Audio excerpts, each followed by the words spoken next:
Ladies and gentlemen, please welcome to the stage Eamon Viana and Anjali Kidju.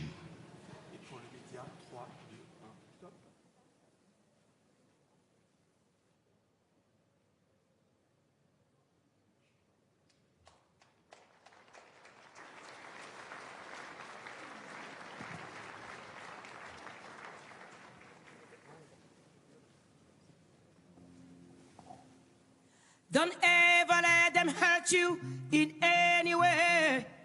And never let them steal and take the best of you. Keep building cities from the ground. We rising with the wave. Don't ever let them hurt you in any way. And never let them steal and take the best of you. Keep building cities from the ground. We rising with the wave. Mother Nature has a way of warning us. A time bomb set on a lost countdown. Do you hear it? Will you stop it? Won't you listen? We need each other now. We need each other now. Each one of us needs one of us. We need each other.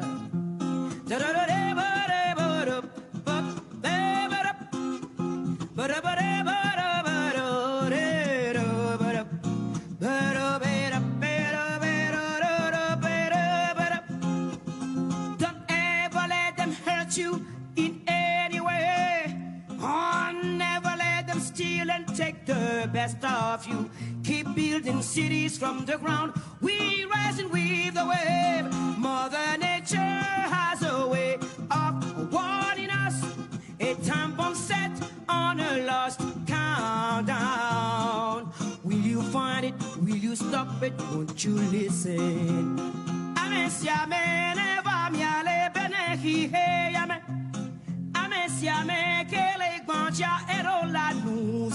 I know we are humans, but why can't we use the gift she's giving us? Mother Nature has a way of warning us. A time bomb set on a lost countdown. Do you hear it? Will you stop it? Won't you listen? We need each other now. We need each other now. Each one of us needs one of us. We need each other. Mother Nature has a way of warning us. A time bomb set on a lost countdown. Will you find it? Will you stop it? Won't you listen?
Thank you, Angelique and Amen, for this musical opening of the meeting. Your Royal Highnesses, Excellencies, distinguished heads of state and government, Excellencies, dear partners and friends of the World Economic Forum, a very cordial welcome to the 2023 annual meeting. We are coming together under the motto, Cooperation in a Fragmented World. At the beginning of this year, we are confronted with unprecedented and multiple challenges. First, our global economy is undergoing deep transformation. The energy transition, the consequences of COVID, the reshaping of supply chains are all serving as catalytic forces for the economic transformation. And the hotspots of this geo-economic remodeling are high inflation, increasing interest rates, and growing national debt. This is particularly hurting low and middle income groups. It is exacerbating societal fragmentation. Second, the geopolitical system is also undergoing deep systemic transformation. Internationally, we are moving to what some people would call a messy patchwork of powers. There are superpowers, emerging powers, middle powers, regional powers, rogue states, and also large corporate and social media powers, all competing increasingly for power and influence. As a result, the trend is again moving towards increased fragmentation and confrontation. Thirdly, our generation has reached a turning point, confronted by truly existential problems: climate change, exploitation of nature, nuclear possible incidents, or even wars, extreme poverty, and viruses. They all can lead to an extinction of large parts of our global population. And we have seen how much dealing with those risks, such as COVID or global warming, have again fragmented populations. And finally, the fourth industrial revolution offers us tremendous opportunities, but at the same time, technologies as computing, quantum computing, blockchain, genetics, and so on, they also could create deep societal fragmentation. We have the ability to collaboratively build a more peaceful, resilient, inclusive, and sustainable world. But to do so, we need to overcome the most critical fragmentation. And the most critical fragmentation is between those who take a constructive attitude and those who are just bystanders, observers, and even go into the negative, critical, and confrontational attitude. But the spirit of Davos is positive, is constructive. It means investing into a greener and therefore more sustainable economy, investing into a more cohesive society by providing everyone with the appropriate skills and opportunities, investing into the hard and soft infrastructure that modern societies require.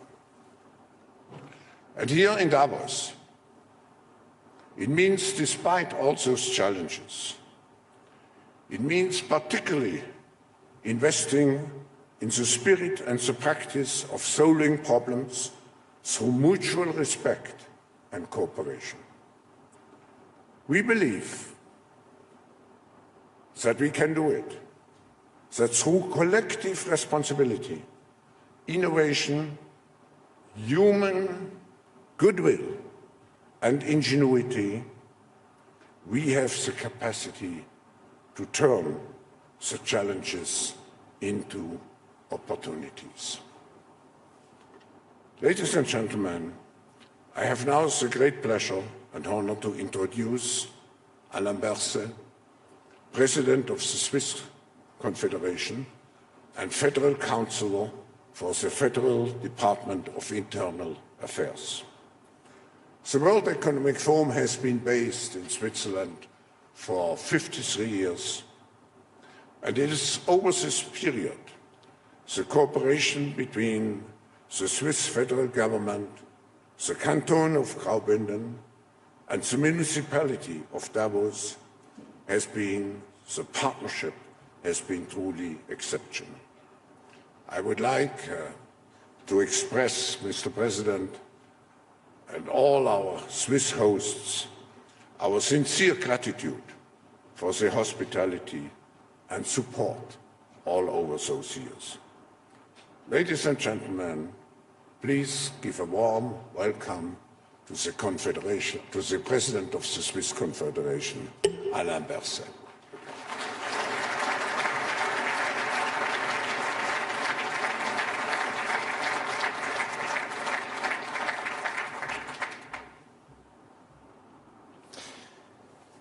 Excellencies, ladies and gentlemen, dear Professor Schwab,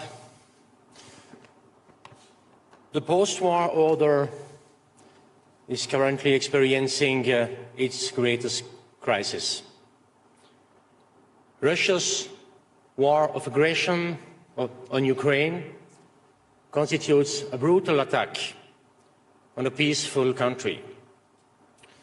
But it is also a brutal attack on international law and multilateralism. The war is causing great suffering, and it is playing a decisive role on the global development of democracy. That is why the great solidarity shown by democratic countries with Ukraine is crucial.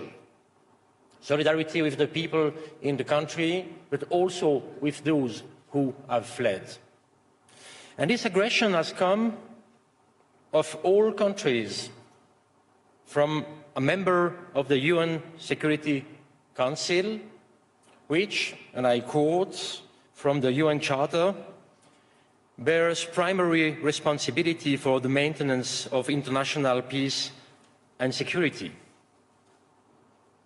And in spite of this, or no, precisely because of this, Switzerland will make every effort to again strengthen international law and multilateralism. In the UN Security Council, for the first time this year, and through international Geneva, the seat of one of the most important multilateral platforms. Ladies and gentlemen, excellencies, the world needs strong multilateral platforms because the greatest present-day challenges are transnational: climate change, pandemic, war, migration, proliferation. And this annual meeting is also an important platform for global dialogue. It is a place of optimism, of can-do spirit, and this is especially so in times of crisis. When I first attended the annual meeting back in 2012, the motto was the great transformation shaping new models. And it was a call to look to the future with optimism and to have confidence in the strength of our shared values and vision. But even at the time, WEF founder Klaus Schwab warned that inclusion is critical at a time when the #1 risk to the world is rising inequality. And this warning has proven to be as accurate as it was far-sighted. For since then, inequality worldwide has continued to grow. The World Inequality Report 2022, which measures global wealth, income, gender, and ecological inequality, comes to the conclusion that inequality today is as great as it was 20 years ago. And all the fears expressed at the 2012 annual meeting have come true. Inequality brings with it huge political and social collateral damage. And what we call populism is essentially a reaction to growing inequality. We all know that extreme inequality undermines social cohesion. It creates resentment, causing us to seek scapegoats. And it is politically toxic, eating away at our faith in democracy. The number of democracies worldwide has diminished very much. According to Freedom House, around 50% of the world's population lived in democracies 10 years ago. And today, that figure is just 20%. And we find ourselves at a tipping point. Democratic institutions are being weakened. In certain places, the rule of law is under threat, even in some democratically constituted states. And the rule of law is also at risk of eroding in the international system. Business as usual is no longer an option. We must take steps to defend steadfastly the foundations that are a condition for civilized coexistence. Excellencies, ladies and gentlemen, we have given much thought, also here at the annual meeting, to efficiency and prosperity, but too little to social fairness. What applies in the domestic politics of most countries also applies in relations between states.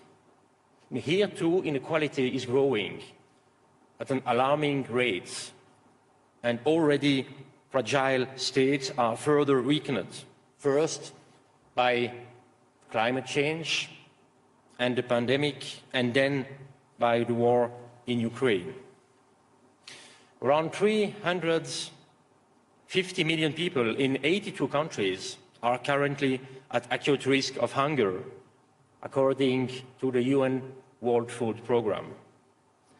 That's 200 million more than before the pandemic and the war in Ukraine.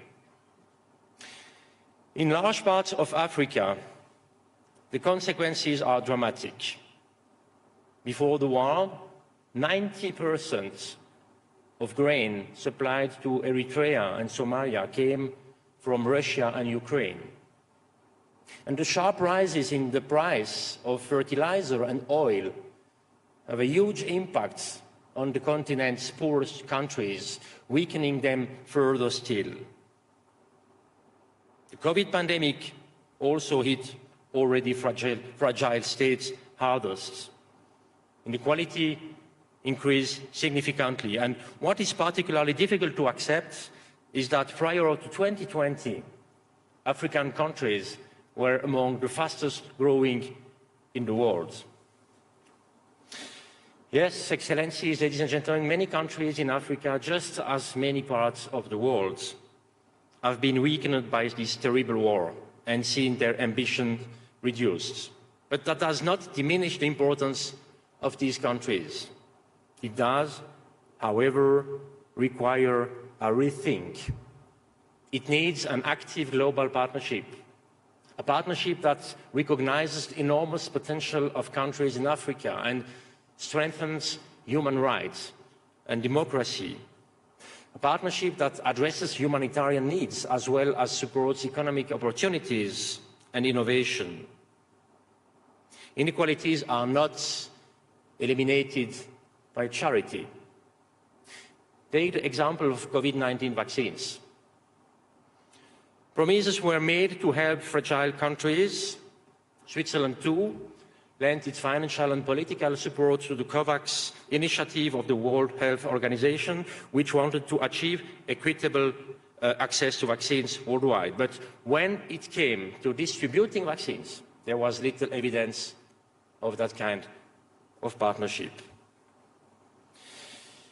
In light of the pandemic and the war in Ukraine, we have seen that the risk of fragility is no longer a one-way street. The problems experienced by fragile states do not remain within their own borders. They are always exported to neighboring countries, but also to far-flung regions in the form of migration, corruption, terrorism. And we must do all we can to support fragile states, otherwise they risk becoming failed states. And that is why Switzerland will work systematically on behalf of the most vulnerable, in particular to protect the civilian population and improve food security. Ladies and gentlemen, excellencies, fragility poses a threat to all of us. That is true domestically, but it is also true internationally. Self-interests and supporting those weaker than ourselves. We have long considered these to be two different things, but now we know they are one and they are the same. Thank you very much.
Madam Zelenska, First Lady of Ukraine, it's a great honor to have you at our annual meeting in Davos. Thank you for coming.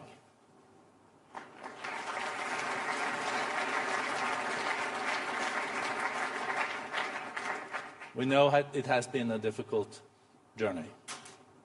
It's been almost a year since Russia invaded your country, sparking a war that has cost far too many Ukrainian lives. Tens of thousands, many of them civilians, many of them children. The largest refugee crisis in the 21st century, and millions internally displaced. Amid this profound crisis, Ukrainians have stood strong in common cause, galvanized by the leadership of President Zelensky and yourself, Madam First Lady.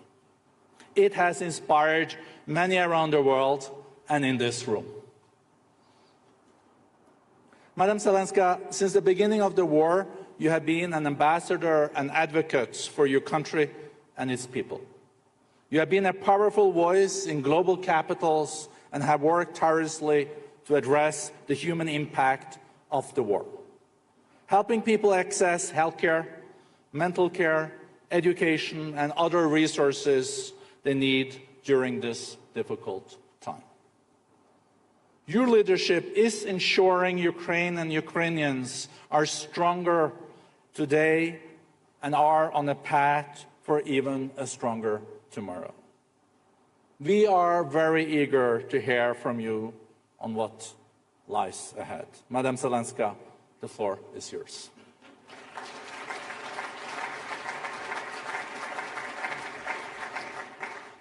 Thank you. Вітаю, пані та панове. Good morning, ladies and gentlemen.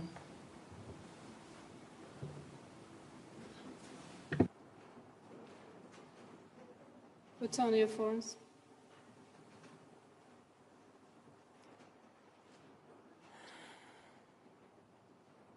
So, вітаю, пані та панове. Good morning, ladies and gentlemen, the representatives of the world who are here today in Europe, in Switzerland, in Davos. Погляньте, будь ласка, на цей Please зал. take a look at this hall, Скільки see the number яких and the kind тут людей? of people here, Скільки і яких the number and the учасників kind братимуть of the участь people who will be taking в part заходах форуму? in the events of this forum. Лідери держав, Heads of states, голови міжнародних chiefs of international organizations, business leaders, провідні економісти, prominent economists, public figures, журналісти, journalists and scientists. люди, які мають значення People who have influence for entire industries, for nations, and for the world as a whole. Вас усіх об'єднує те, You're all united by the що fact ви дійсно that you are really very influential. Але є дещо, що вас But there's also something роз'єднує. that separates you, А саме не всі and that is із вас that not all of you використовують цей are вплив. using this influence. Або часом використовують Or так, sometimes you що use це it in a ще way більше that divides роз'єднує. even more. Таке зібрання, як Давоський форум, A meeting such as the Davos Forum exists because deep inside we all believe that there is no global problem that the humanity, that the mankind would not be able to resolve. We have enough energy and strength for it. The sum of our combined influence is bigger than the weight of existing challenges. But for there to be a sum, we need to add its components, its parts, and that's global cooperation. And it is all the more important right now when Russia's aggression in Europe makes various challenges facing the world and wraps them into one large-scale crisis. Зараз є загроза обвалу того життя. We are facing a threat of a collapse of the world as we know it, the way that we are accustomed to it, or to what we aspire. What can be life in a world where tanks are allowed to strike at nuclear power stations? Що буде з інфляційними процесами? What will happen to inflation when state borders start to collapse and the integrity of countries will be trampled on by those who want Що it? буде з вартістю життя? What will happen to the cost of living when millions, not millions, but tens of millions of people will be forced to flee mass starvation and will become refugees? Як світ хоче досягти How does the world want to achieve climate neutrality if so far it hasn't even stopped the burning of entire cities in Ukraine? This is what Russia is doing with its artillery, with its missiles, with its Iranian drones. And you know that the Russian aggression was never intended to restrict itself to the Ukrainian borders. This war can go further and it make crises wider if the aggressor does not lose. In other words, if the sum of our influence does not outweigh the aggression.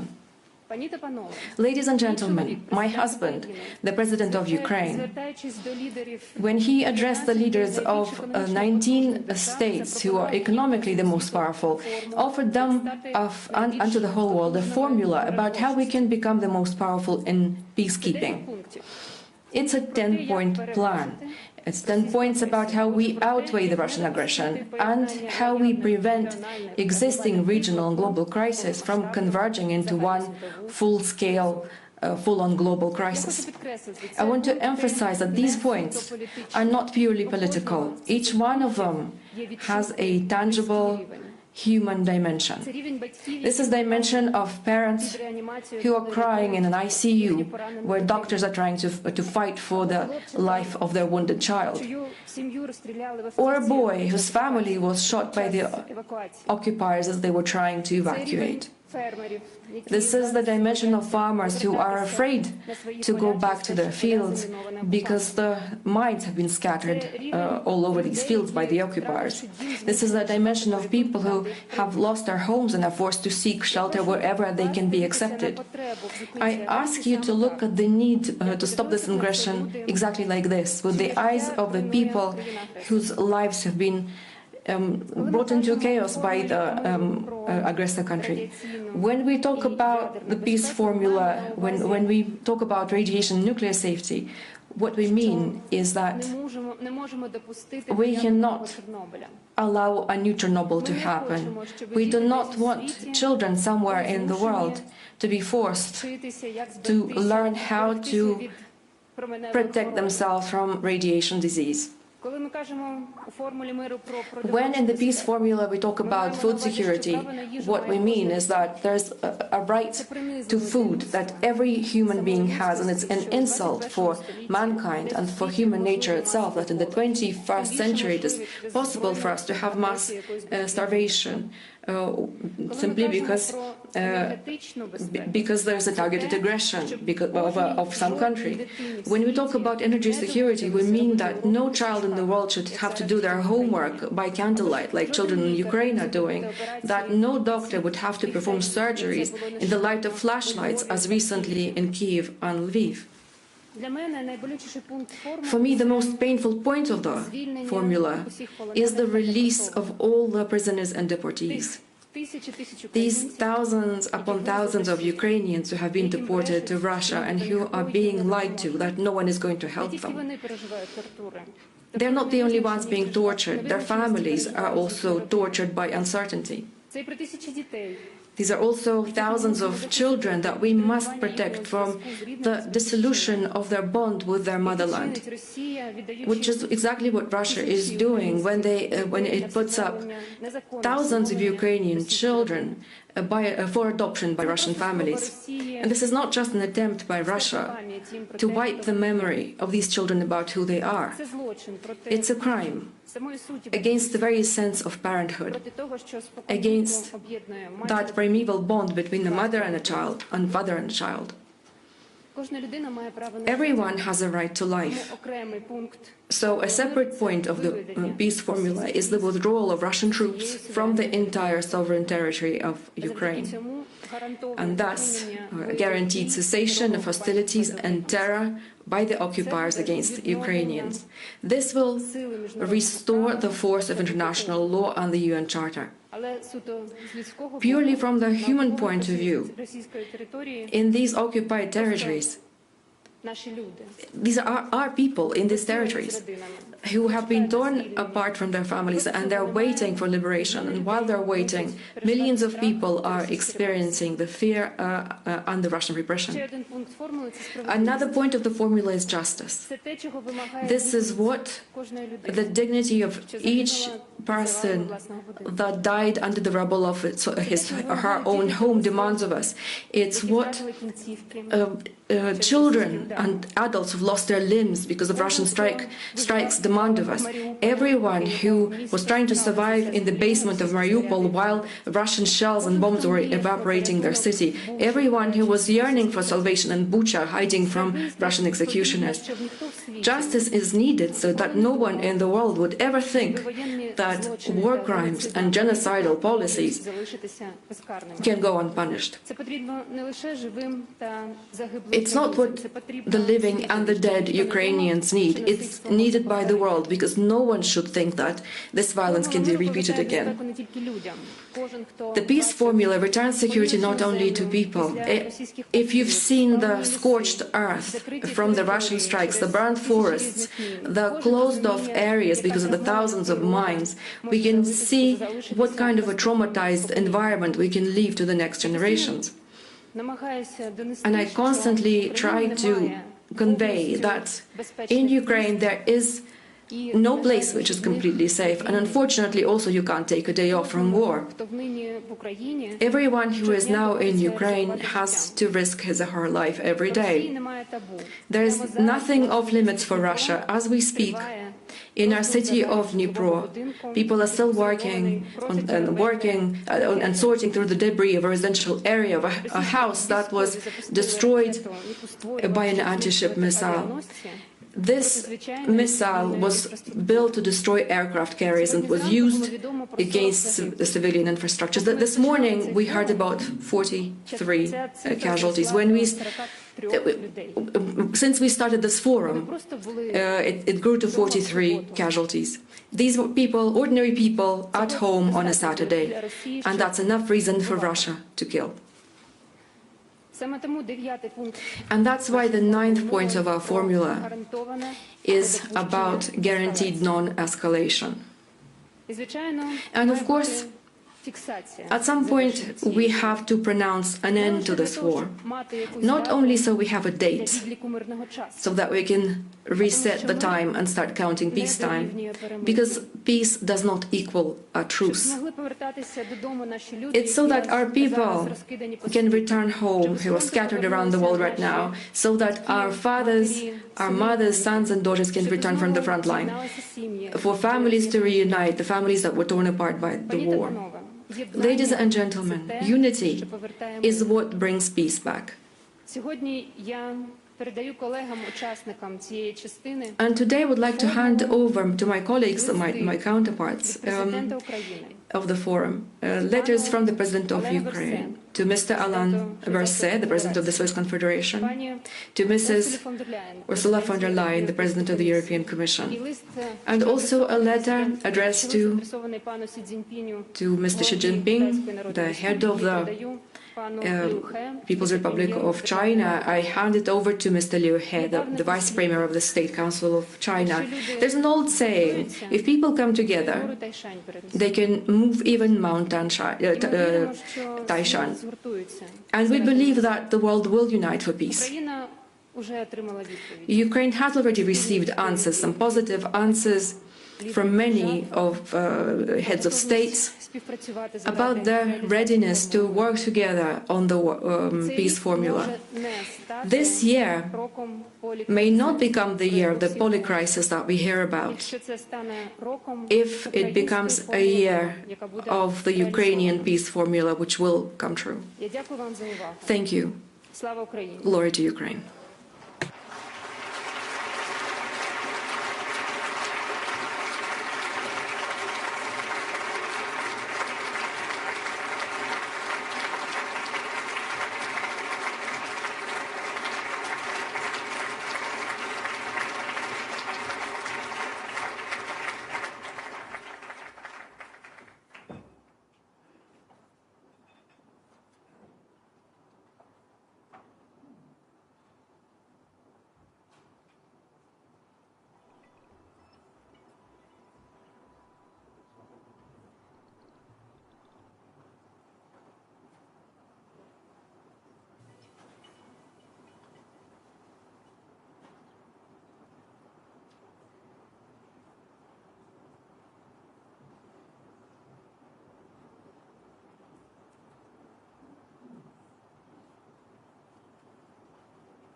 Dear Madam President von der Leyen, liebe Ursula,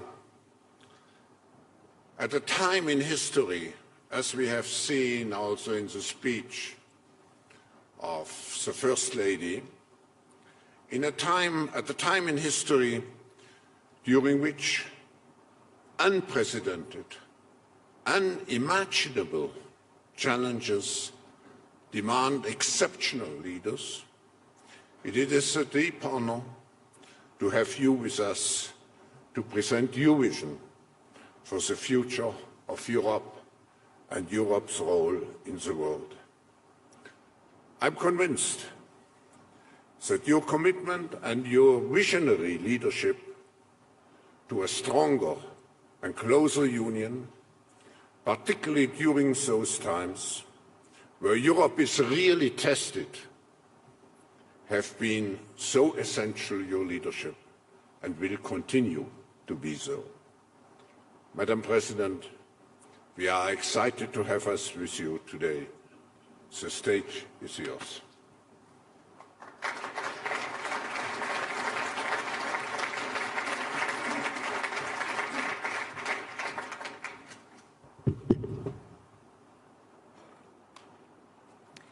Your Royal Highnesses, Excellencies, ladies and gentlemen, lieber Klaus, my dearest Olena, for almost 1 year now, Ukraine has stunned the world. On that fateful February morning, many predicted that Kyiv would fall in a matter of days. But this did not account for the morale and the physical courage of Ukrainian people. Dearest Olena, you and your people, you have resisted the Russian invasion and pushed back against the aggressor, against all odds. Not even Russia's relentless attacks on civilians, and you have described them, or the specter of a brutal winter have shaken your resolve. In this last year, your country has moved the world and has inspired Europe. And I can assure you that Europe will always stand with you. Many doubted whether that European support would be so unwavering. But today, Ukraine is a candidate country to access the European Union. European countries are providing more and more critical weapons to Ukraine. We're hosting around 4 million Ukrainians in our cities, our homes, and our schools. And we have put in place the strongest sanctions ever, which leave the Russian economy facing a decade of regression and its industry starved of any modern and critical technologies. There will be no impunity for these Russian crimes.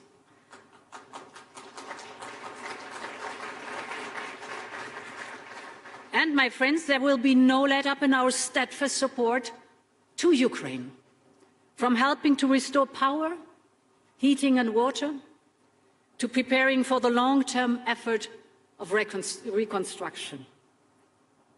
And to reaffirm that support, we announced yesterday that the Commission is delivering 3 billion euros of financial support. This is the first tranche of our 18 billion support package for 2023, the largest ever macrofinancial assistance to a third country. This is a strong message, and this will bolster Ukraine's financial stability, help to pay wages, ensure the running of hospitals and housing services and schools. I just want to say, my dearest Olena, and I think I can speak on behalf of this hall and this audience here, we are in it for as long as it takes and stand by our Ukrainian friends.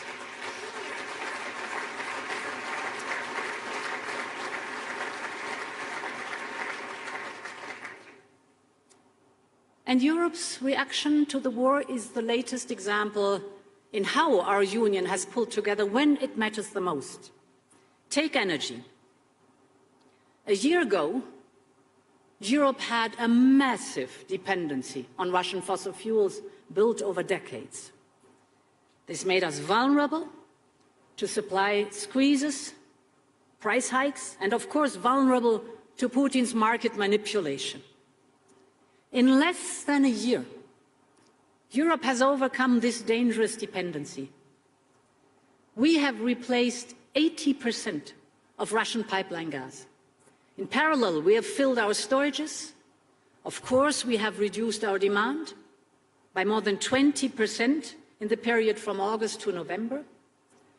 And through collective effort, we brought down gas prices quicker than anyone expected.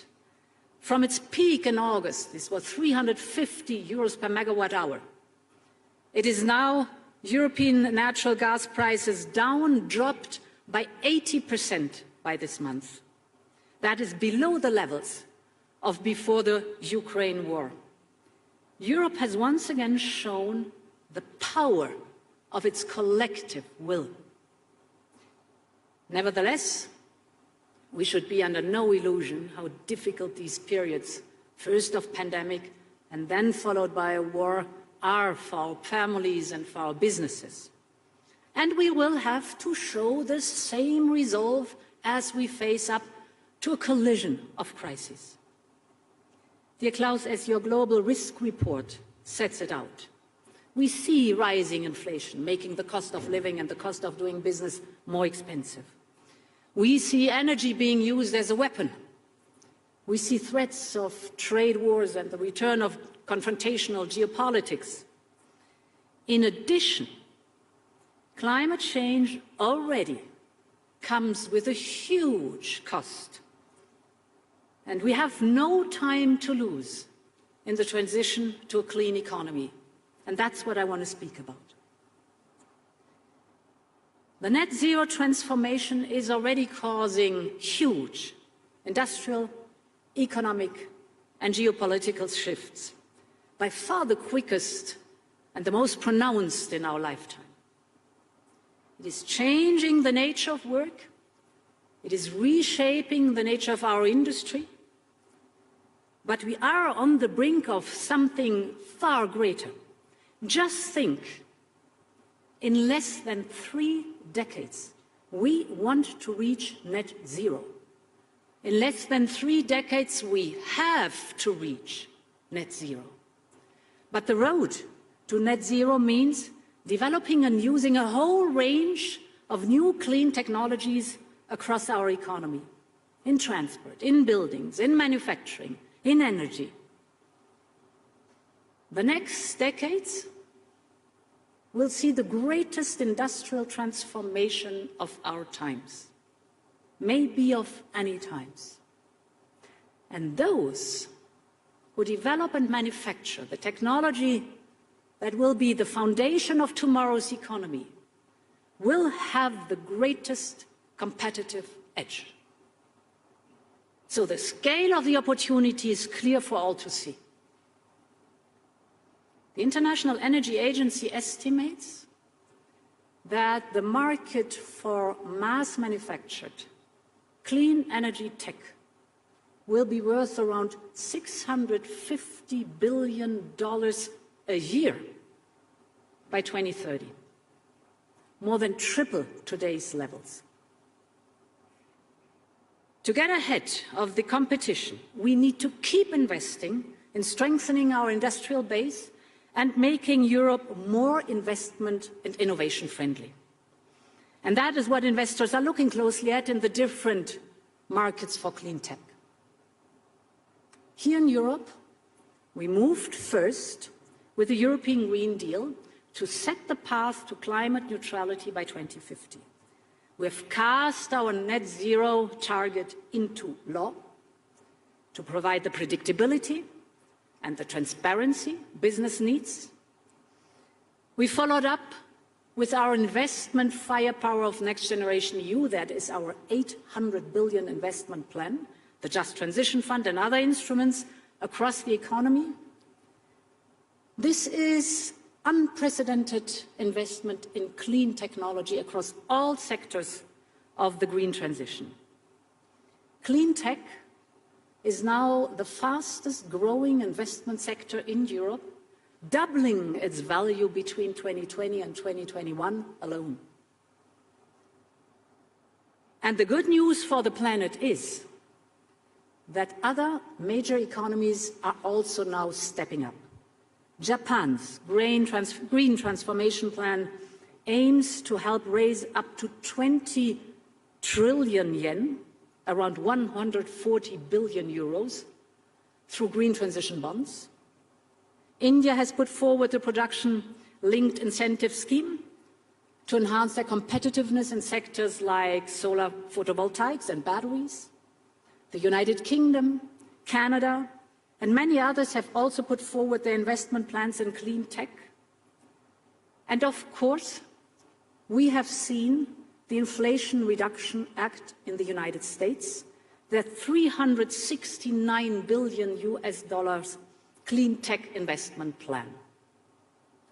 That means that together, the European and the United States alone are putting forward almost €1 trillion to accelerate the clean energy economy. This has the potential to massively boost the path to climate neutrality. But it is no secret that certain elements of the design of the Inflation Reduction Act raised a number of concerns in terms of some of the targeted incentives for companies. So this is why we have been working with our United States friends to find solutions, for example, so that EU companies and EU-made electric cars can also benefit from the Inflation Reduction Act. Our aim should be to avoid disruptions in transatlantic trade and investment. We should ensure that our respective incentive programs are fair and mutually reinforcing. And we should also set out how we can jointly benefit from this massive investment, for example, by creating economies of scale across the Atlantic or setting common standards. At the heart of the joint vision is our conviction that competition and trade are the key to speeding up clean tech and climate neutrality. And that means that we, Europeans, also need to get better at nurturing our own clean tech industry. We know that we have a small window to invest in clean energy and innovation and clean tech before the fossil fuel economy becomes obsolete. So we have an industry at the moment being challenged by the pandemic, supply chain issues and price shocks. We see aggressive attempts to attract our industrial capacities away to China and elsewhere. We have a compelling need to make this net zero transition without creating new dependency. We've learned our lessons from the fossil fuels. And we know that future investment decisions will be taken now, depending on what we do today. We Europeans have a plan, a Green Deal industrial plan.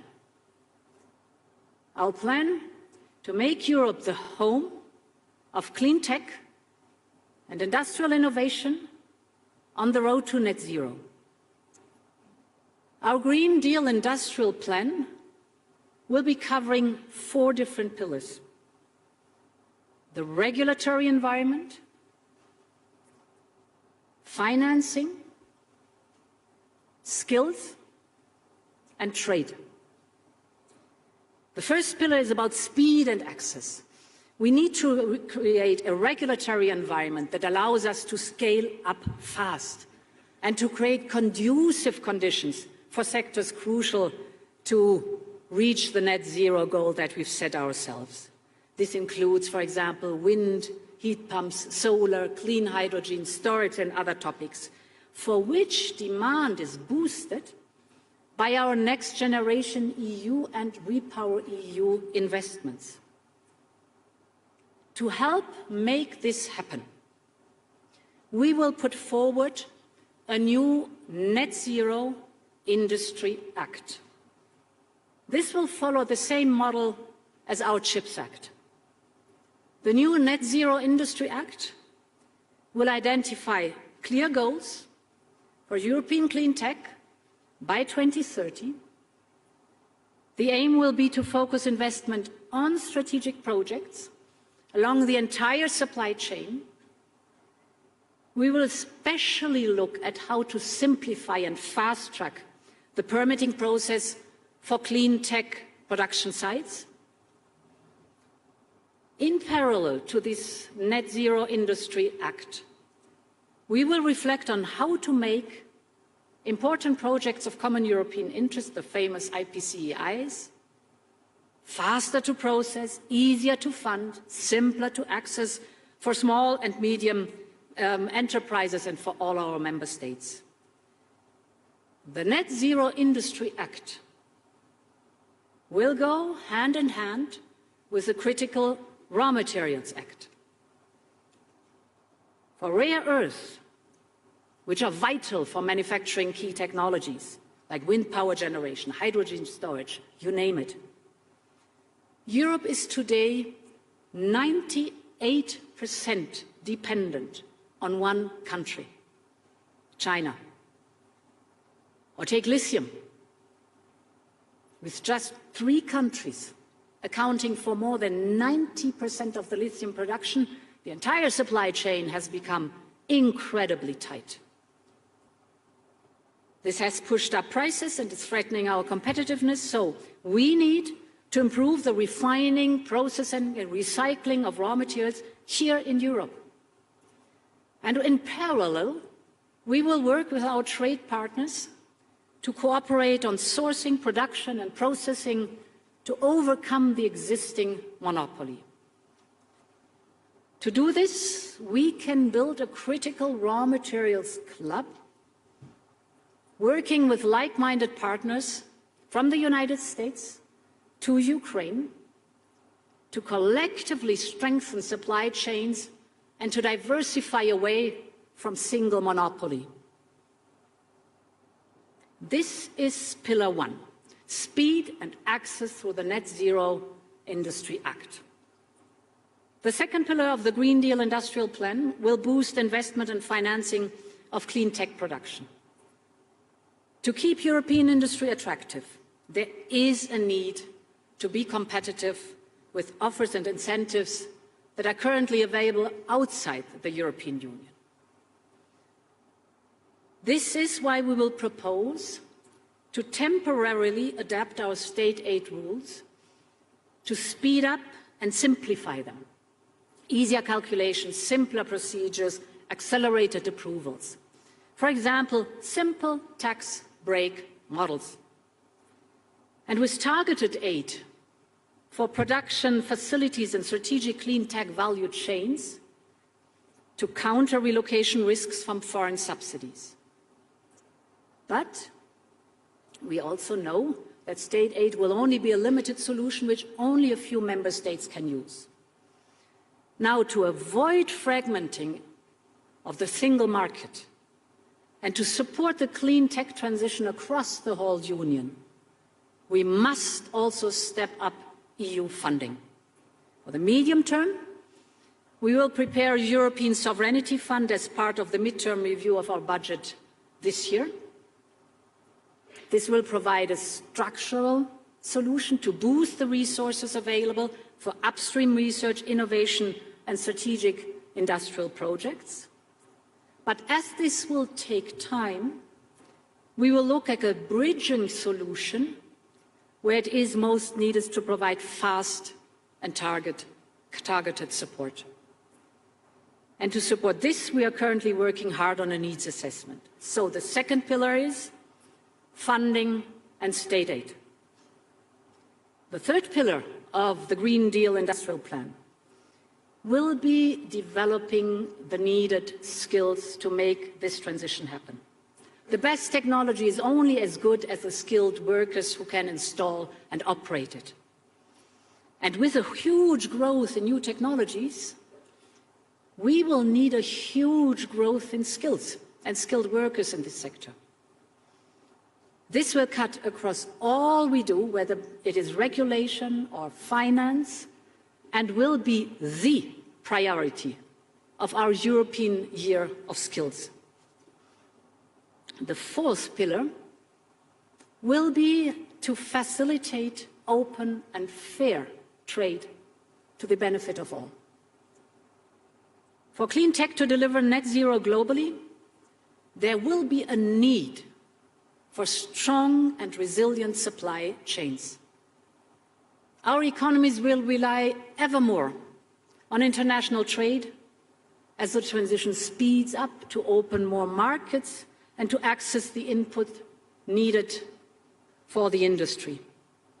So we need an ambitious trade agenda, including by making the most, for example, out of the existing trade agreements, for example with Canada, or for example with the United Kingdom, with which we are trying hard to sort out our difficulties.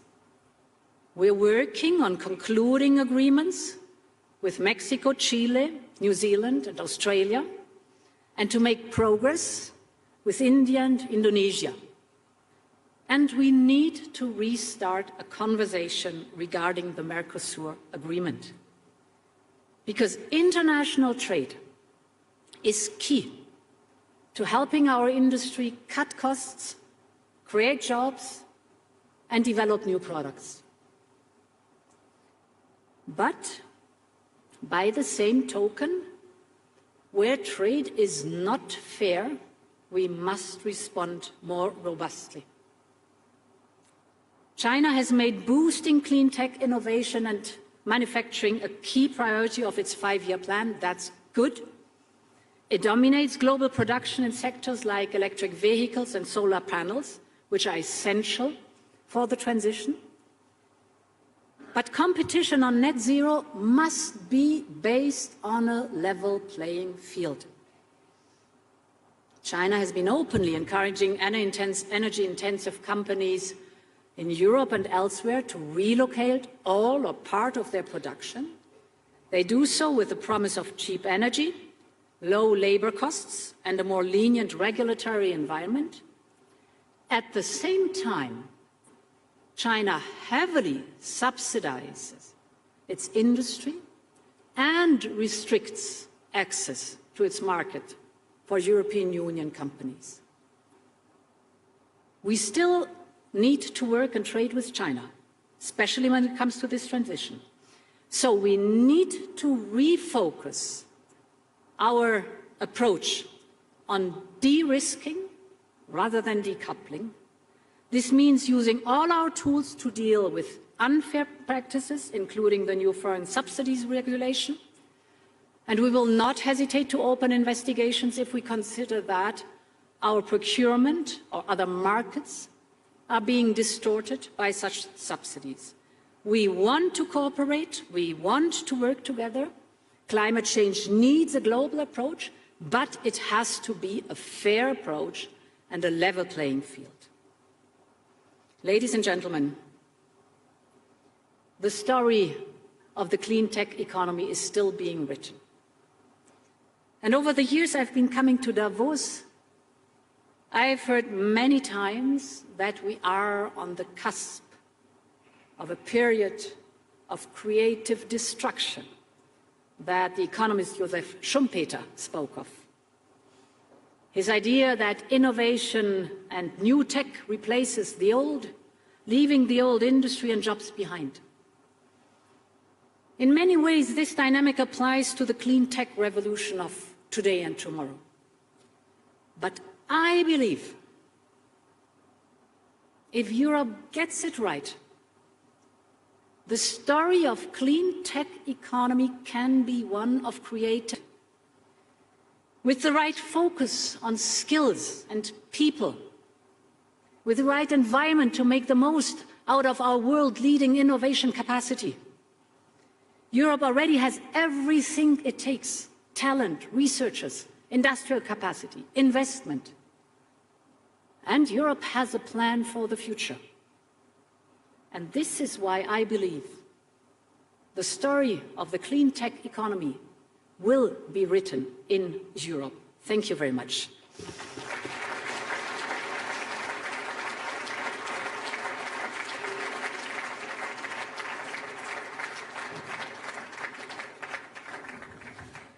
Thank you very much, Madam President, for this clear, comprehensive, upbeat and future-oriented vision which you laid out for Europe. We have time for just maybe one or two questions, if you agree. And when you were here last time, we started to discuss the need to come together also for reconstruction of Ukraine. And now, of course, it may sound premature, but we have to prepare ourselves. Could you say some words? Absolutely, absolutely. It is not premature. It is up and running since this month. We started the reconstruction platform because it includes repair and relief right now. And Ukraine needs repair and relief right now, then to go slowly but surely into the reconstruction. And indeed, the political leadership is with G7. The motor, the engine, is with the Secretariat, with the European Commission in Brussels and in Kyiv together with our Ukrainian friends.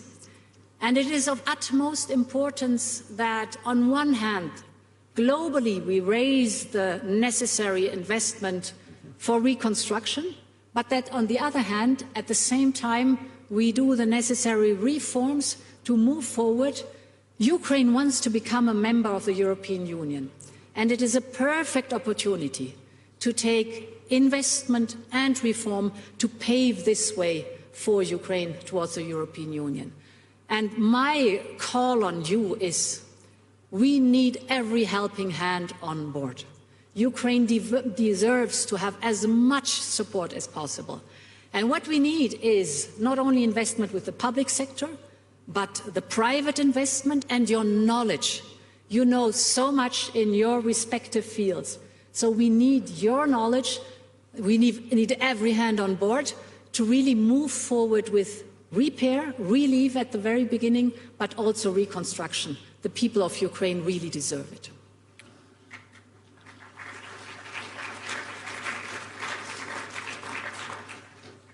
Ursula, you have laid out the revitalization efforts for Europe.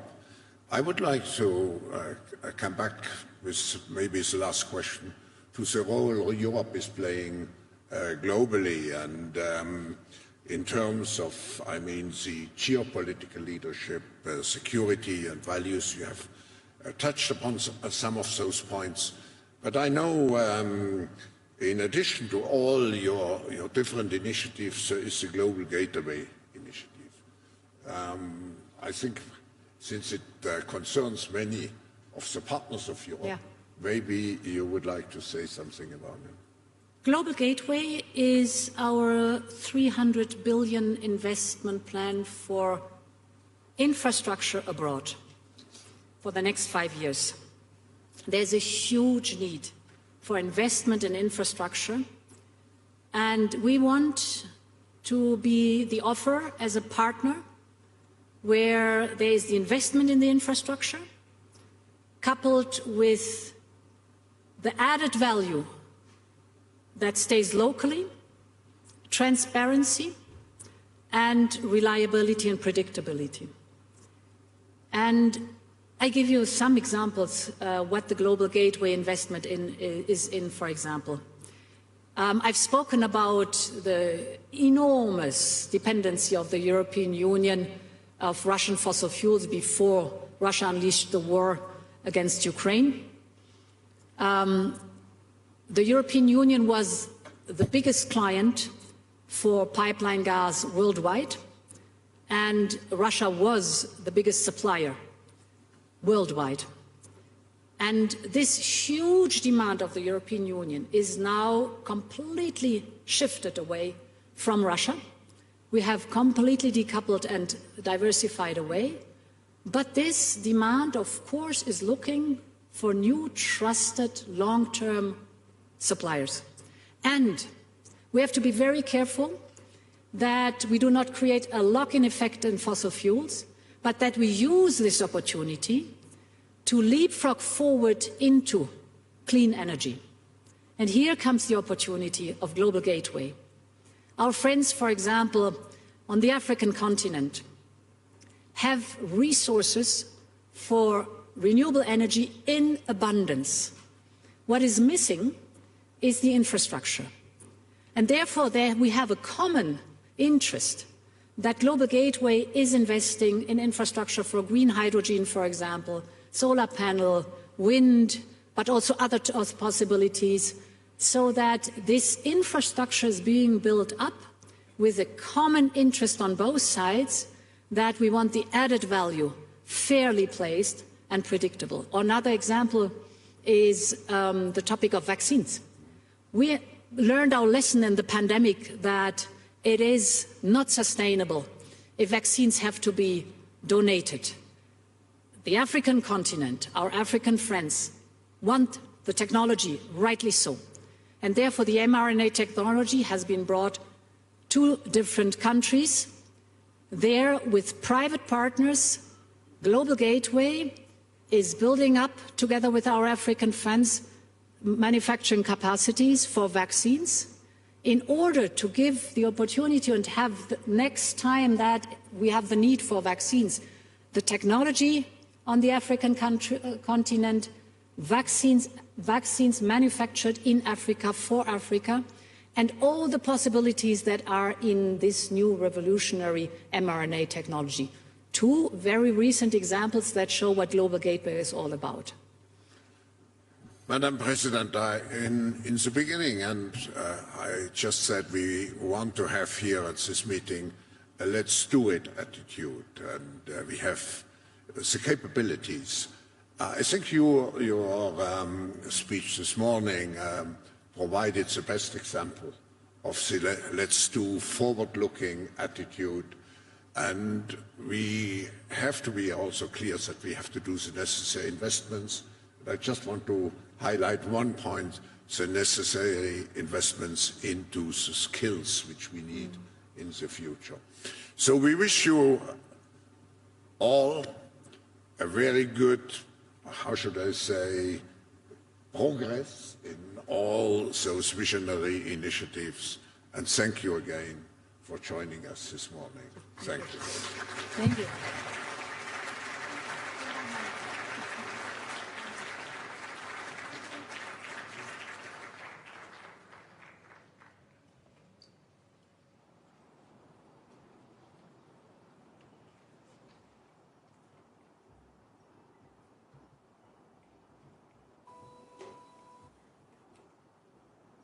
Ladies and gentlemen, please remain seated for the upcoming session. Ladies.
It's my great pleasure and honor to introduce His Excellency Liu He, Vice Premier of the State Council of the People's Republic of China.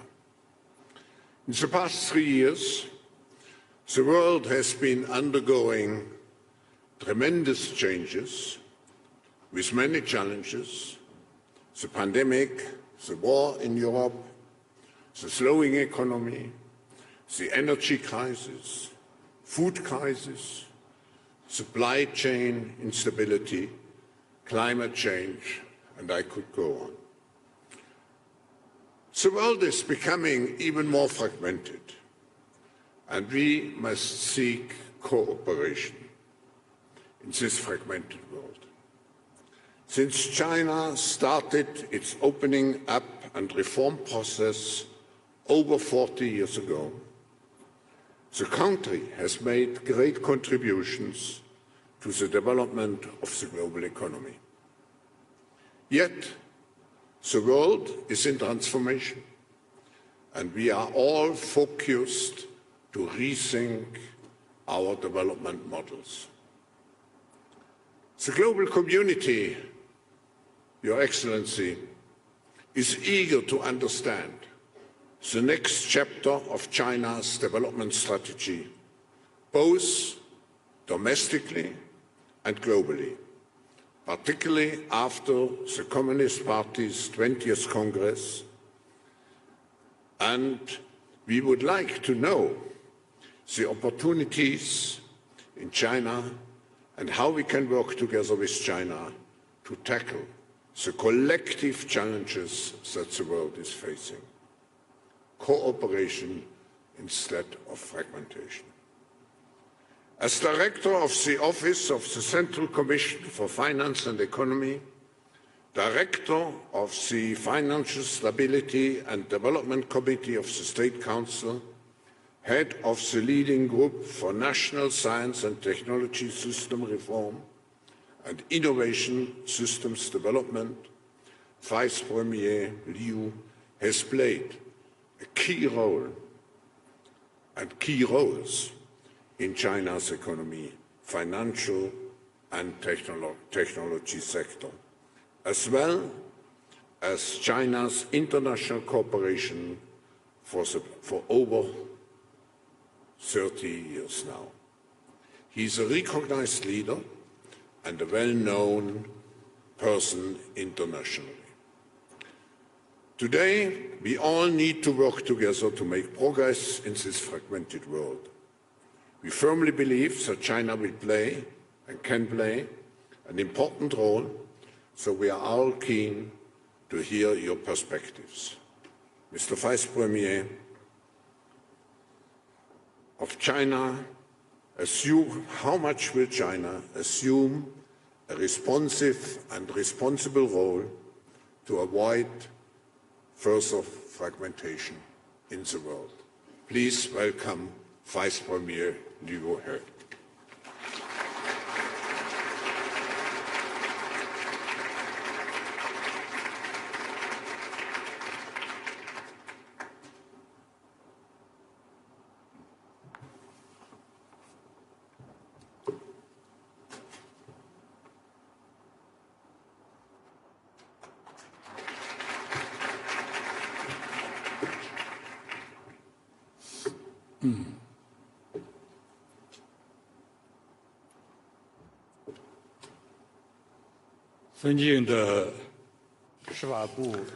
He. Dr. Klaus Schwab, ladies and gentlemen, friends, good morning. Let me begin by thanking Dr. Schwab for inviting me to Davos again.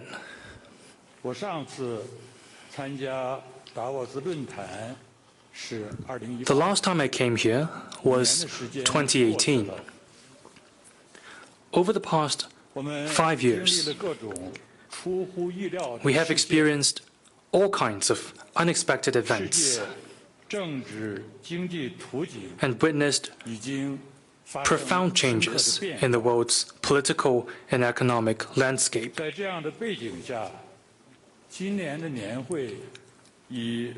Therefore, the theme of this year's annual meeting, Cooperation in a Fragmented World, cannot be more relevant.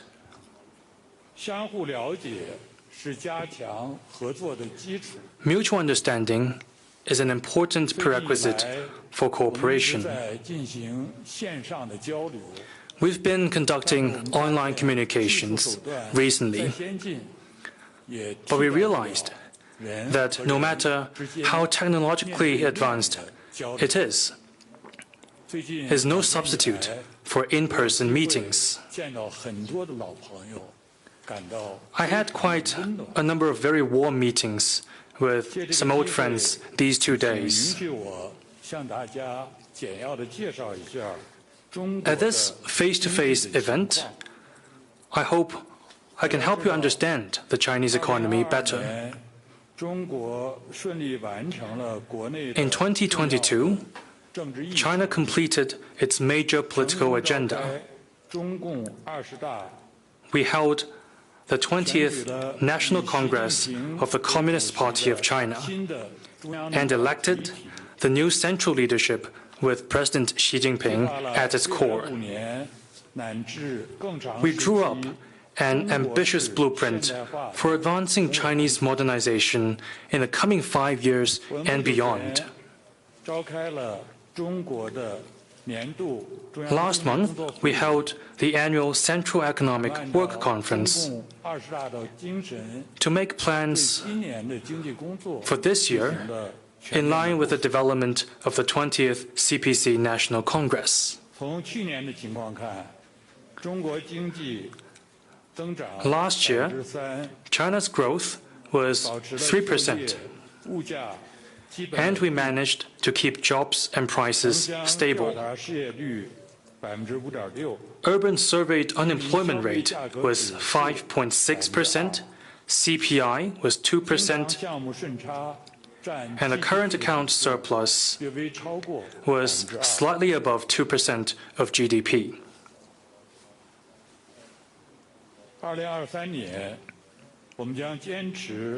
In 2023, we will continue to work to make progress while maintaining stability and follow a proactive fiscal policy and a prudent monetary policy. We will strive to maintain reasonable economic growth and keep prices and jobs stable.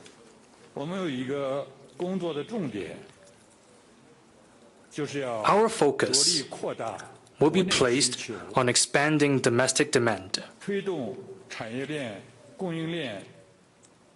keeping industrial and supply chains smooth,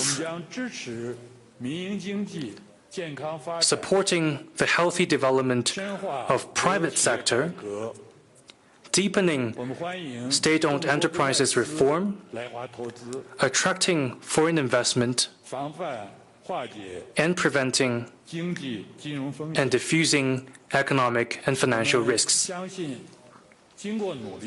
If we work hard enough, we are confident that in 2023, China's growth will most likely return to its normal trend, and the Chinese economy will see a significant improvement.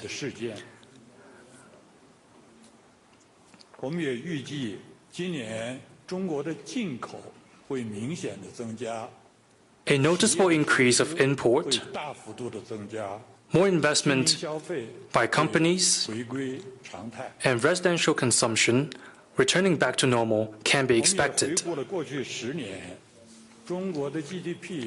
Over the past 10 years, China's GDP grew from 54 trillion to 121 trillion yuan. Average life expectancy rose from 74.8 to 78.2 years last year. And contribution to the global growth last year reached around 36%.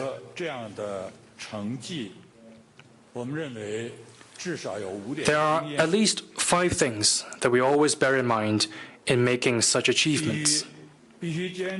First, we must always take economic development as the primary and central task. Under the new circumstances, guided by the philosophy of innovative, coordinated, green, open, and shared development, high-quality economic development must always be our goal. Second, we must always make establishing a socialist market economy the direction of our reform. We must let the market play a fundamental role in resource allocation and let the government play a better role. Some people say that China will go for the planned economy. That is by no means possible. We will stay committed to deepening SOE reform, support the private sector and their growth, promote fair competition, oppose monopoly, and champion entrepreneurship. Third, we must always promote all-round opening up. Opening up as a basic state policy is a catalyst of reform and development in China and a key driver of economic progress. China's door to the outside world will only open wider. Fourth, we must always uphold the rule of law. We must protect property rights and IPRs in accordance with the law. We must create a world-class and market-oriented business environment underpinned by a sound legal framework. Both government and market activities must stay within the confines of law. Fifth, we must pursue innovation-driven development.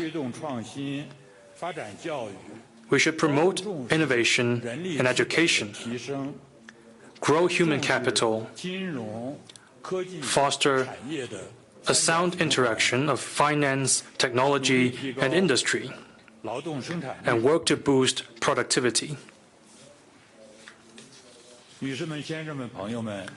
Ladies and gentlemen, friends, the above 5 points are the important experience we have learned and gained since China started its reform and opening up. We must stick to them and never waver in our commitment. Let me also briefly touch upon 3 issues about the Chinese economy. First, where we are in resolving financial risks, those in the real estate sector in particular.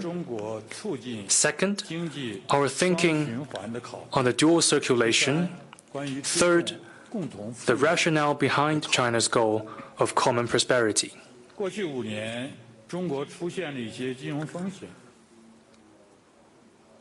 The financial risks that emerged in China over the past 5 years are a result of multiple factors, including macroeconomic downturn, loose financial supervision, imprudent business expansion, and insider control. We fought a tough battle to address these risks. We dealt with conglomerates, as well as small and medium-sized financial institutions of high risks, disposed of distressed assets, curbed shadow banking activities, and handled unusual volatility in the capital market.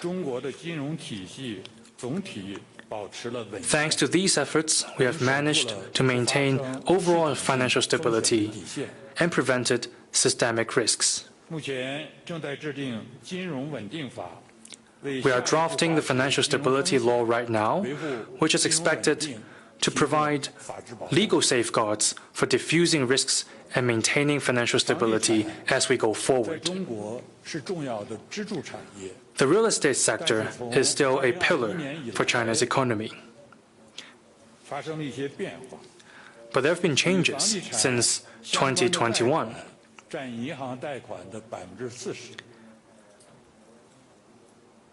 The real estate sector accounts for nearly 40% of bank lending, around 50% of overall local government fiscal resources, and 60% of urban household assets. Therefore, we pay much attention to the changes that have taken place, including a rapid decline in property prices and home sales. many property developers suffered from liquidity shortage and deteriorating balance sheet. The risks of a handful of leading property developers are particularly noticeable.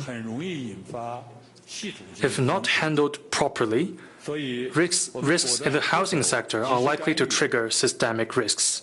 That is why prompt steps must be taken to address them. That said, while doing so, we should also prevent possible moral hazards. Here is what we have done. First, we have stabilized expectations by honoring contracts and protecting property rights. For the 2,600-plus pre-sold but unfinished housing projects that concern 1.88 million people across the country, we have made ensuring their delivery a priority. And this helped prevent panic in the market. Second, we have conducted massive blood transfusion to the real estate sector. The liquidity situation of real estate companies has been greatly enhanced by way of fresh bank lending, bond issuance guarantee, and equity financing.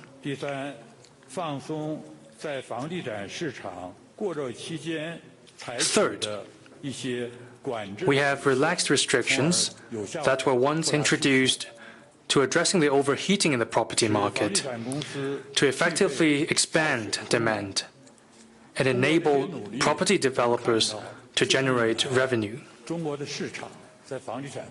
Thanks to these efforts, the property market in China has seen noticeable improvement. Looking ahead, China's urbanization is still on a fast track, and the enormous potential demand generated in this process will provide a strong underpinning for the development of the real estate sector. Right now, China is stepping up efforts to foster a new development paradigm with domestic circulation as the mainstay and domestic and international circulations reinforcing each other. The focus of domestic circulation is on expanding internal demand, promoting industrial upgrade, developing a consumption-led growth model, and rebalancing the economy.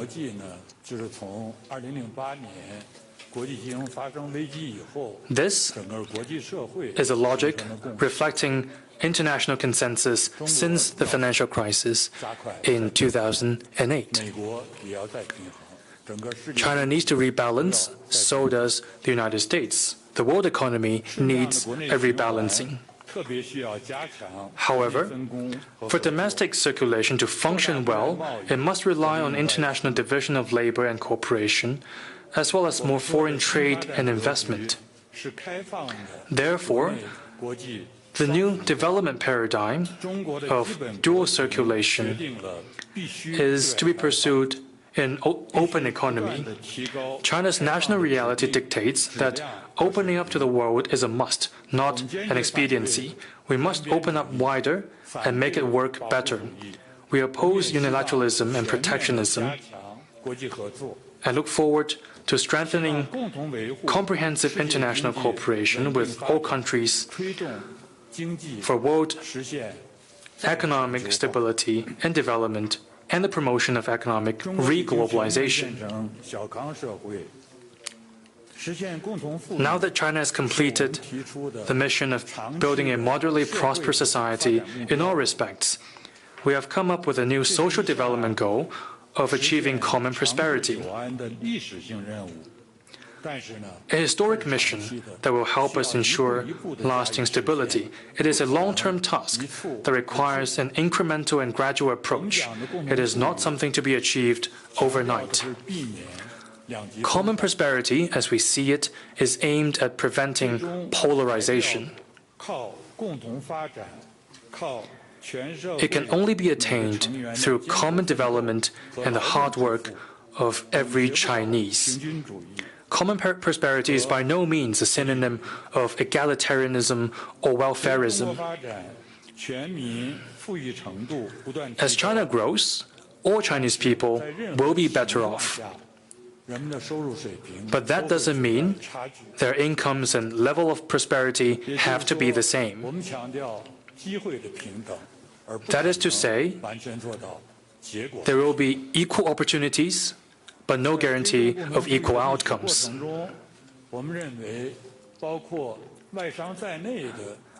Entrepreneurship is a key factor for wealth creation of a society. Therefore, entrepreneurs, both Chinese and foreign, will play an important role as the engine driving China's historical pursuit of common prosperity. If wealth doesn't grow, common prosperity will become a river without source or a tree without roots. Ladies and gentlemen, friends, the theme of this meeting, cooperation in a fragmented world, is highly relevant. As President Xi Jinping noted, changes of our world, of our times, and of history are unfolding in front of us in an unprecedented way. The world has once again come at a historical crossroad, and its future depends on the choices we make.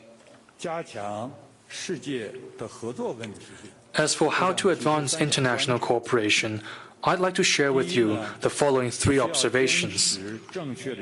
First, we need to uphold the right principles and maintain the effective international economic order. Under the new circumstances, the traditional way of thinking cannot provide a solution.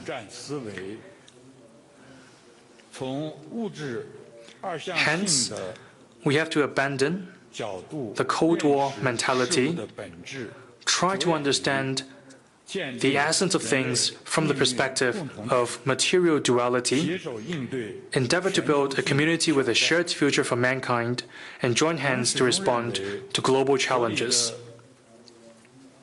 We believe that an equitable international economic order must be preserved by all of us.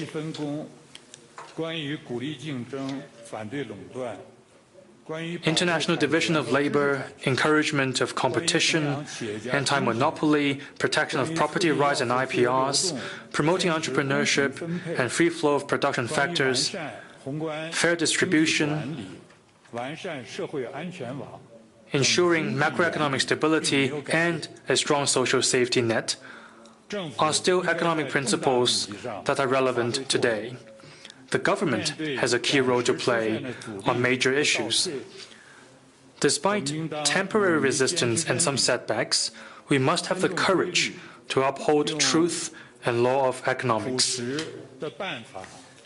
and address complex issues in a pragmatic way with plain and simple solutions. Second, we need to strengthen international macro policy coordination and strike a good balance between inflation and growth.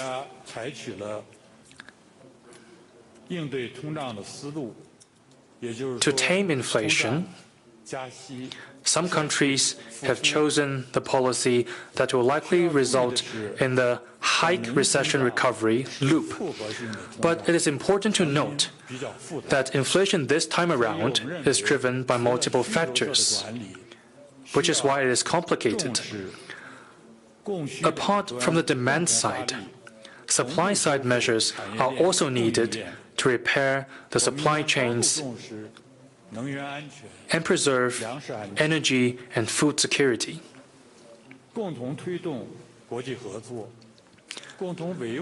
A joint response to this challenge requires international cooperation and maintenance of peace.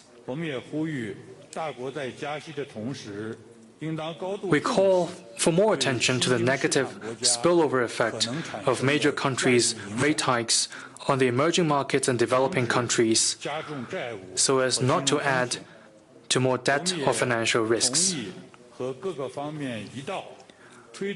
We also stand ready to work with all parties to find solutions to the debt issues of some developing countries. Third, we need a global response to climate change.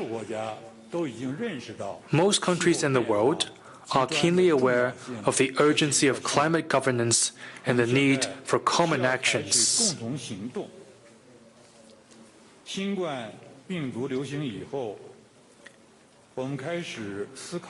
COVID-19 pandemic has revealed to us a possible connection between climate change and public health crisis. This is an area where effective international cooperation is needed. China will honor its commitments to the international community, push for global cooperation on climate change, work with other countries to tackle the serious challenges posed by it,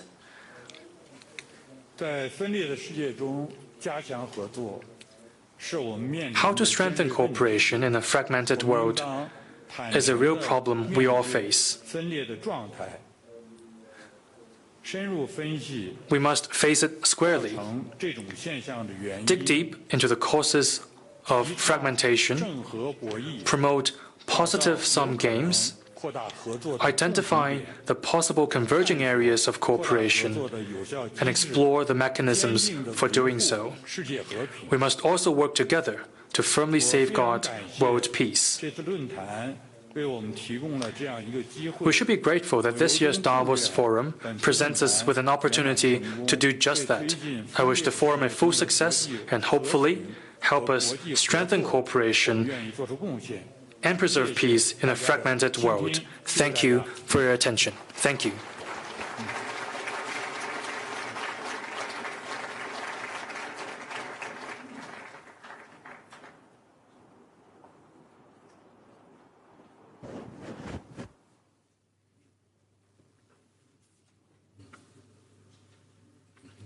Thank you very much, Vice Premier.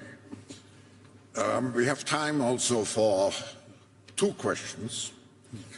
And I would like to follow up what you mentioned at the end and come back to China's carbon neutrality goal. China has announced its goal to be carbon neutral by 2060. And to make in such a way a strong contribution to the achievement of the Paris objectives. But what are the practical decisive steps that must be taken? And you mentioned already, what role does global collaboration play? Could you elaborate a little bit further, please? Okay.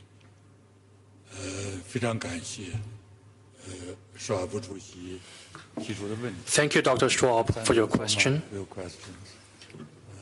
So may I answer in Chinese instead of English?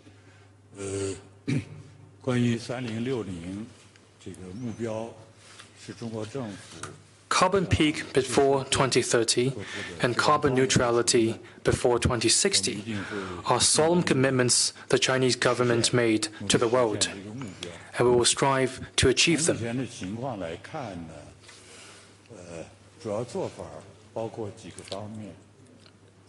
To achieve that, we are making efforts in a number of aspects. First, we are adjusting energy structure. We will increase the share of renewable and new energy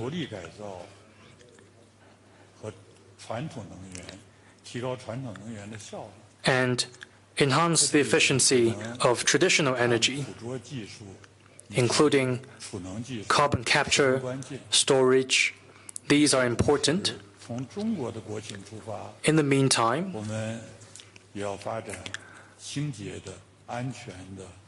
China's national reality dictates that we also need to promote safe and clean use of nuclear power.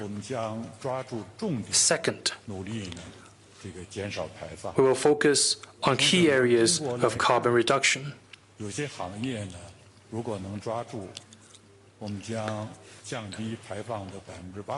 If we can focus on these key areas, we're able to cut 80% of emissions, including power generation, construction materials, steel. We're also promoting the change of consumption behavior and make changes to the traditional manufacturing sector. Third, we think institutional arrangements are crucial. We have made a 1+N policy framework. We are promoting the building of carbon trade and green finance.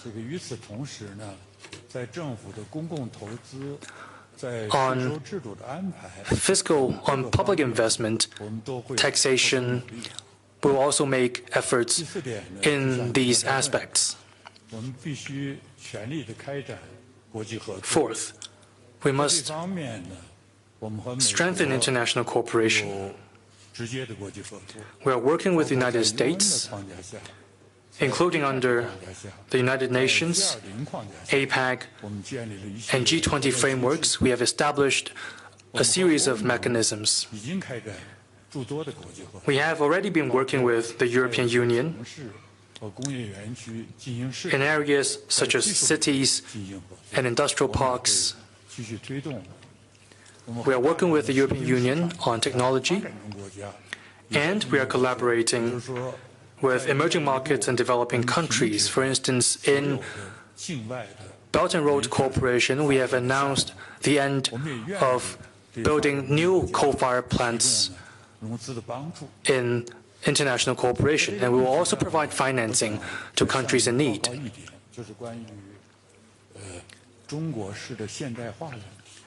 I would also like to talk about Chinese modernization. Carbon neutrality is China's international obligation. This is also what China needs in driving its internal growth. It is not imposed on us, rather, it is something that we want to do. The supply of primary products requires international exchanges. In China, we have a massive manufacturing industry, and in advancing industrialization and urbanization, China must make changes to our development model and promote green development.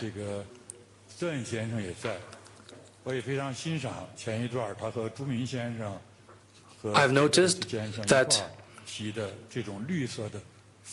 the idea of paradigm change in green development that was raised not long ago. The reduction of carbon emissions and carbon neutrality are crucial to China's survival. We're also taking a holistic approach to conserving mountain, water, forest, farmland, and grassland ecosystems. We know that lucid waters and lush mountains are invaluable assets, and we also need to promote green development among the public. Thank you. Vice Premier, in this context, we appreciate very much China's commitment to plant, in the framework also of our 1 trillion trees project, to plant, I think, 65 billion trees in the coming years. Yes, exactly. Now, I have a question which certainly everybody is keenly interested, Vice Premier, because there have been so many different reports about the COVID situation in China, creating concerns about the health situation, of course, the impact on economic growth potential, and of course the resilience and reliance on supply chains. Could you enlighten us what the situation is and what can we expect of the final, if I may say so, normalization of the situation? Thank you so much for your question. If I may, I still want to answer it in Chinese. As you mentioned, okay, 就是像你所说的，我们 As you mentioned, 这个全面的动态清零的防疫政策转向了治疗重症的防疫政策。 we are shifting our focus from dynamic zero COVID to the prevention of severe cases. It started on 8th December last year, and since 8th January this year, we have started to manage COVID as a Class B infectious disease. That is a signal of reopening. First, the COVID situation is steadying. China has passed the infection peak. Members of the society have returned to normal.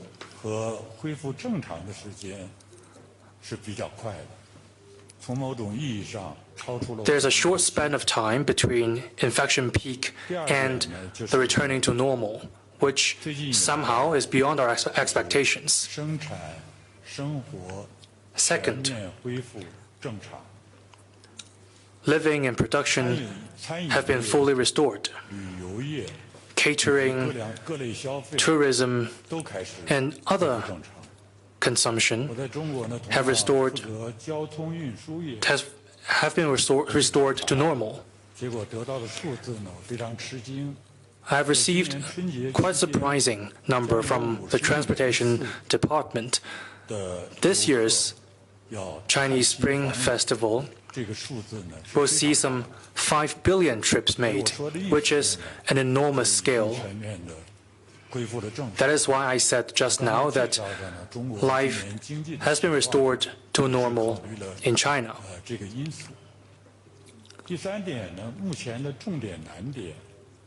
Third, the priority is still on the elderly, those with underlying conditions, including diabetes, high blood pressure, etc.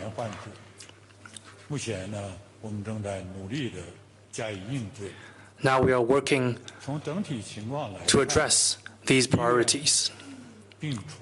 As things stand, hospitals, hospital beds, doctors, nurses, medicine, supply of these factors can be ensured. Finally, for all of you, my foreign friends, you are most welcome to visit China. The policy we are taking right now is travelers only need 48-hour PCR test results upon entry. And there is no quarantine, no other additional requests.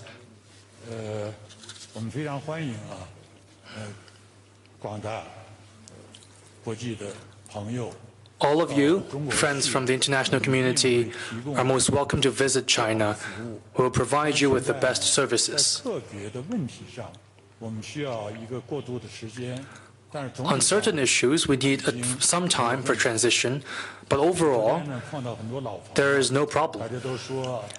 I met a number of old friends yesterday.